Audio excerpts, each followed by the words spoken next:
What's up, you freaking geniuses? So in this video, I'm going to teach you how to solve for a triangle using the law of sines. Now, let's just quickly go over what the law of sines is. So it's basically just this formula right here. So it just says that the sine of angle A over the length of side A is equal to the sine of angle B over the length of side B, and that's equal to the sine of angle C over the length of side C. Okay, the best way to think about this is in pairs. So here we have angle A. And so on the opposite side, over here, we have side A. Okay, so you can see that we basically have a pair. Up here we have angle B. So again, that would correspond to the opposite side, side B. And then lastly, we have angle C. So that would correspond to side C over here, right? So then we have our third pair.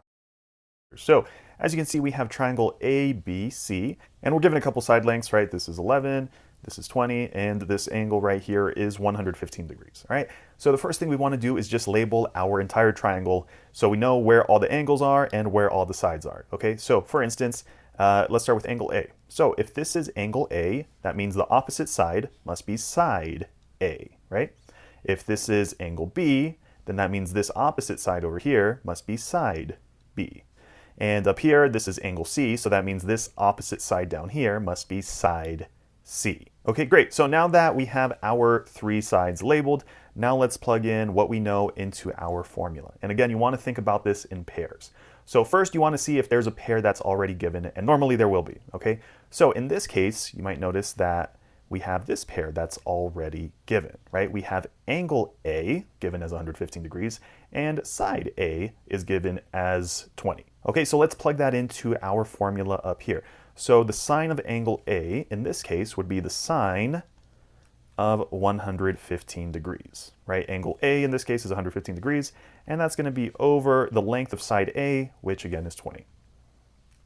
Okay, and that's going to be equal to, well, let's see, do we have any other given pairs? No, but we're given this side length B, right? So why don't we use angle B? Let's look for angle B since we're given the side length of B, okay? So let's look for angle B. So on top, we're going to have the sine of angle B over the side length of B, which is given as 11.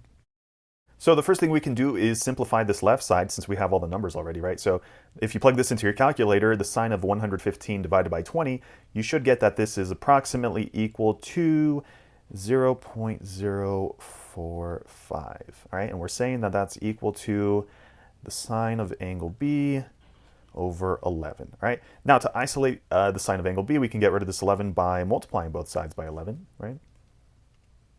So then on this side, those cancel out. So then here we're just left with the sine of B is equal to 11 times 0.045, and that's equal to approximately 0.498, right?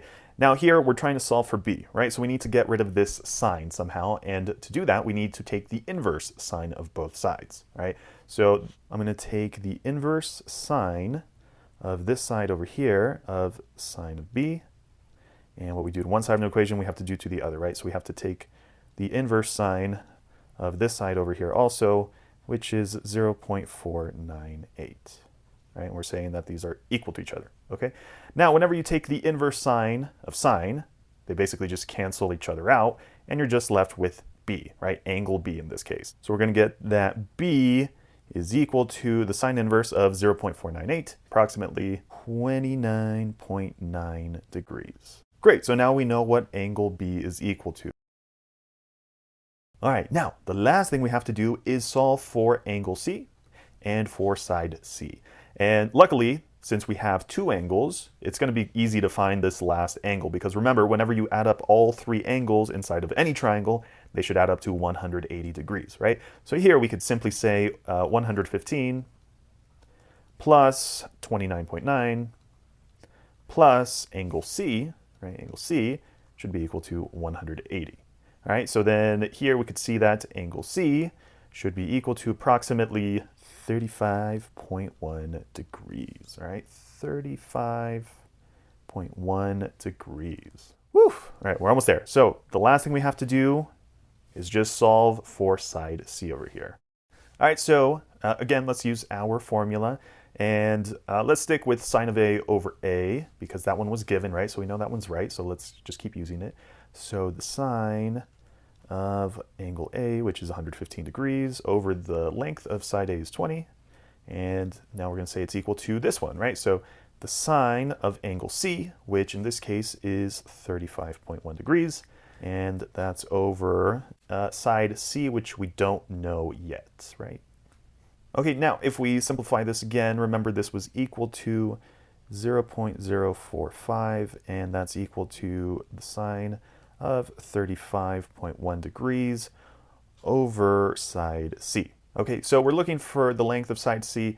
We don't want it in the denominator though, we want to move it to the numerator so it's easier to work with. So we're going to multiply both sides by C. Okay, so then on this side, they're just going to cancel out, right? So then we're just going to be left with the sine of 35.1, and that's equal to C times 0.045, right? Now that we have C in the numerator, now we can get rid of this 0.045 by simply dividing by 0.045, right, on both sides. Okay, so then on this side they cancel out, and we finally get that C is equal to 12.69, all right? So we just found the length right here, and we can round that to the tenths place actually, to 12.7. Boom. So if you found the video helpful, make sure to leave a thumbs up down below. And if you have any questions, let me know in the comments section below.